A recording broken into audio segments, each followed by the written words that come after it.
ৰাতিৰ কাব্য। দিনৰ কাম বন সামৰি কুতুৰি মানুহে ৰাতি শুই পৰে যদি। আচলতে ৰাতি দিনতকৈও অধিক ব্যস্ত হয় মানুহৰ হৃদয়। জীৱিকাৰ তাৰণাত ব্যস্ততাত নিজক পাহৰা মানুহে ব্যস্ত হয় ৰাতিৰ নীৰৱতা আৰু নিস্তব্ধতাৰ মাজত জীৱন বিচৰা। ৰাতিৰো নিজস্ব জীৱন থাকে। কতজনৰ হৃদয়ৰ হাহাকাৰ ৰাতিৰ বুকুতেই লিখা থাকে। ৰাতিটোৱে জানে কাৰোবাৰ সংগত থাকি নিঃসংগ হোৱা মানুহবোৰৰ কথা।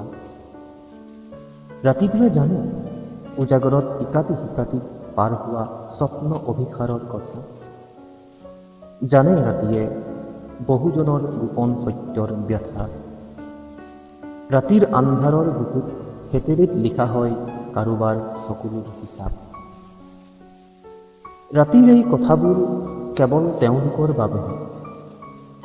ৰাতিৰ এই কথাবোৰ কেৱল তেওঁলোকৰ বাবেহে যিয়ে শুই থকা আৰু টোপনি যোৱাৰ মাজৰ তফাত বুজি পায়। টোপনি ৰাতিৰ শ্ৰেষ্ঠ কবিতা।